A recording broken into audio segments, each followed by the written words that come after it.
The Shawls of Kashmir, Whither the Kani Shawl, by Vidhu Ganjur and Buzz Burza.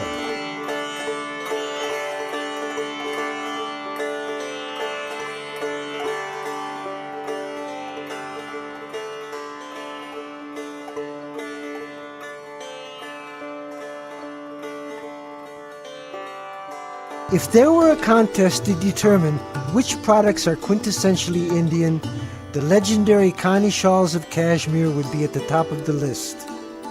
The finest textiles ever woven in wool, they are made from the finest material and produced with unique indigenous production techniques. The result is, in effect, wearable art. One local tradition holds that the art of pattern shawl weaving was introduced to Kashmir by the enlightened ruler Zain al-Abidin in 1470 AD. Kani actually has traveled from Persia. Kani technique was already invented in Iran, and once, which I know as in history, जो शाह हमदान साहब सूफी saint Srinagar आए थे, and he brought along karigars, craftsmen, in a mission to help and revive the art in Kashmir, because we had wool in abundance in Kashmir. That was the specialty. वहाँ shepherds होते थे इस valley में ज़्यादा था. So he saw there's such a fine wool already in house. So let's bring them and show them how to weave the things. So Kani was one part of it. There were 750 karigars brought along. We have the finest of the wools, which is Pashmina, and we used to have Shahtush. These are the two finest wools what anybody can have on this earth. And Kashmiri artisans were very famous in spinning these two wool. The fine spinning of this wool and its warmth was perfectly good for making shawls. And Kani flourished as it was the finest workmanship ever Kashmir produced. You can have these old Kani Durakhas or Kani Jamawars. You can see in museums. You can go to Victoria and Albert Museum, Metropolitan Museum USA, or in Delhi National Museum. You will find amazing Kani Jamawars there. The global history of Kani Jamavar shawls really started with a bang when one of these exquisite pieces came into the hands of Napoleon Bonaparte in 1796. He did the only logical thing he could do. He gave it to his wife. This soon set off a trend for these shawls to be included in the European fashion world. This successful industry came under increasingly intense government control, first with the Sultanates, then with the Afghans, the Sikhs, and finally in the mid-1800s, the Dogras. So as an art, I would say whoever ruled Kashmir, art was always baby of all the rulers. They all wanted to, give creativity the best status. So there were some political problems. The taxes were levied on the shawl weaving once. It became such a big hit when Marie Antoinette, Queen from France, ordered 200 shawls. See, Kani had actually totally vanished, if you see 200 years back. I would say because Kani technique is nowhere else in the world today. Kashmir has retained it, even if it has traveled from Iran. But it was, I would say, improved. In 1860, 25,000 weavers were employed producing shawls. Their numbers were reduced to 5,000 in 1901, and by 1911, only 148 weavers were employed. This is the industry that is currently being sought to be revived. Samvedana is an NGO, and we are involved in certain charitable activities. It's a no profit, no loss.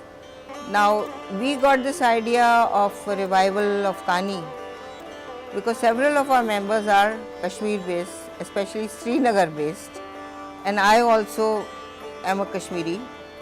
And so we thought that we should revive this ancient art, the world famous Kani shawls, which were extremely popular in the 19th century in Europe. And they are very expensive, and it is one of the most expensive handicraft ever in the world. So we thought that we will go into the revival. We went to Srinagar to see for ourselves what the requirements for the revival of this world-famous industry were. It is a craft where all of the elements of production are located under one roof and utilize the labors of the extended family unit. The women work in the ever-ongoing process of cleaning, carding, and grading the raw wool, dyed in the appropriate colors. These processes have remained unchanged for hundreds of years. We met with a warp specialist who sets the warp on the loom and keeps complete records for each design. He has to know the length, the endings, edgings, and the pattern of the main body of the shawl. Shawls take many months to complete, and mistakes cannot be corrected later. Warps are usually red in color, although some can be black or gray. In one of the shawl centers in Srinagar, we met weavers whose families have been in this profession for generations. As they weave, they know which warp to bring forward and which to send backwards as the bobbin quickly flies both ways between them. They use their feet to move wooden levers, manipulating the loom for the bobbin to quickly pass through. Pashmina and other fine yards need to be treated with a vegetable paste. This paste acts as a starch and stiffens the yarn, making it more manageable and hence easier to weave. This fine yarn is used for both the wep and the warp, as well as to put the knots around the warp. It is not just woven on a jacquard. It's a handmade, pure handmade thing, woven by wooden twigs, small spindles, and it has a script. They used to draw first a design, then there was a master who used to decipher it into a language. He used to make a language of the design, and then the karigar who used to know the language can weave a shawl. Never any child labor was used, because you need a guy who can use a language, who can read a language. They used to do Kani Jamawars only. And the intricacy of the design can never be done on a picture as it was only done in the language. It didn't develop internally in Kashmir, it came from Persia. It has the same language, nearly the same as a carpet weaving language, what Persia uses. It's nearly 90% similar. बिना तालीम का ये बनेगा नहीं, क्योंकि इसमें जो design है ना, ये पहले जो इसका डिज़ाइन होता है, डिज़ाइन में पूरा डिटेल होता है कि किस तरह बनेगा. वो डिज़ाइनर उसी के हिसाब तालीम बनाता है इसको. अगर तालीम इधर इधर हो गई तो शॉल उल्टा हो जाएगा, खराब हो जाएगा. तालीम के बाद ऐसा लूम पे लग गया, फिर हम उसको पहले बांधते हैं, बांध के जब हो गया बांध के फिर हम स्टार्ट करते हैं तालीम से ही. जैसा वो शॉल, वो नॉर्मली शॉल बनता है, वो भी इसी लूम से बनता है, और कानी का भी शॉल इसी लूम से बनता है. लूम में कोई फ़र्क नहीं है, लेकिन खाली डिज़ाइन बनाने में फ़र्क है. जैसा उसमें बनता है प्लेन, उसका सीधा लगाना है. जैसा एक तीली यहाँ से यहाँ लगाओ तो वो बनेगा नॉर्मल शॉल. ये जो तील है ना, ये नॉट्स के हिसाब से, चाहे 4 नाट के ऊपर लगाना है, या कभी 5 नाट के ऊपर लगाना है, कभी 10 नाट के ऊपर ये बाहर निकालना है. इस वजह से इसका डिज़ाइन चेंज होता रहता है. हर एक नॉट्स अलग अलग होते हैं, इस वजह से इसका डिज़ाइन अलग बनता है. We could do minute designing, concept designs inside the weaving. So, see, technology, I would say, on certain aspects of Kani weaving can be utilized, and we have utilized it. But I don't want technology to take away handicraft from us. I'm against using technology and keeping lots of weavers out of job. I would rather say we use technology. For example, we used to do designing by hand, and now we are doing that through computer. That technology is okay, because that part is okay. But if we take weavers, bread and butter, and we lose and hand weaving art to a jacquard loom which has been invented in France in 19th century. They have done that. Do we want to do that as a Kashmiri? No. I want to keep this traditional art alive till we can.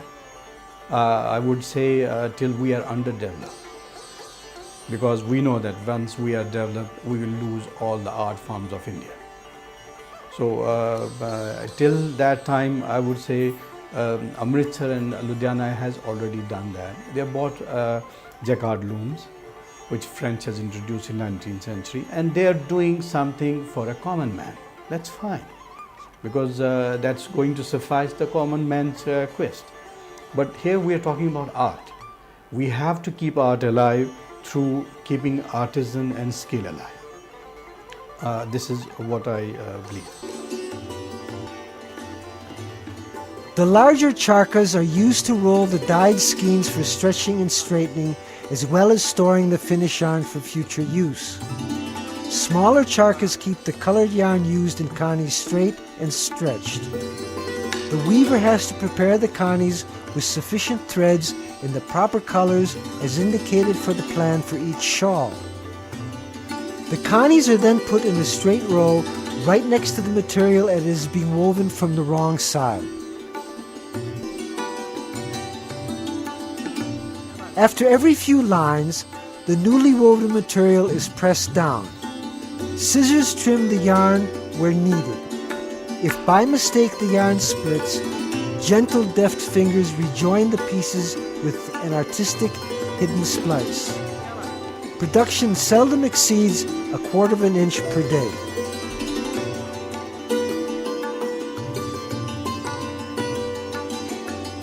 The current outlook for the shawl industry is quite bright as a revival is underway and Kani shawls are once again being made.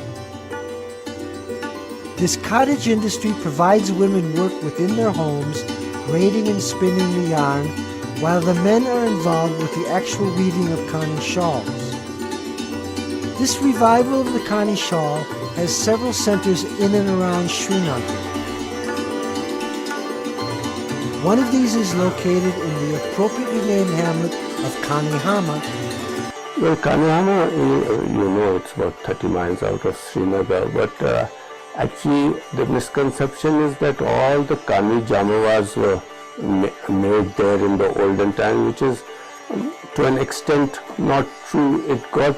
The name became popular because there are Kanis which are used, the baubles that they are called, that they are used in the weaving of the Kani Jamava were made there.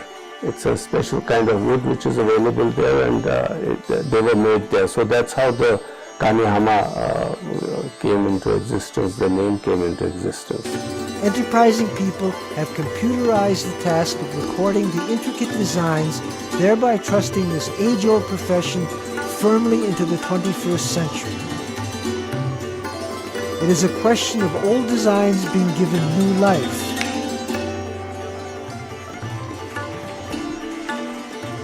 Yeah, we are very heavily involved and totally dedicated to revival of this art.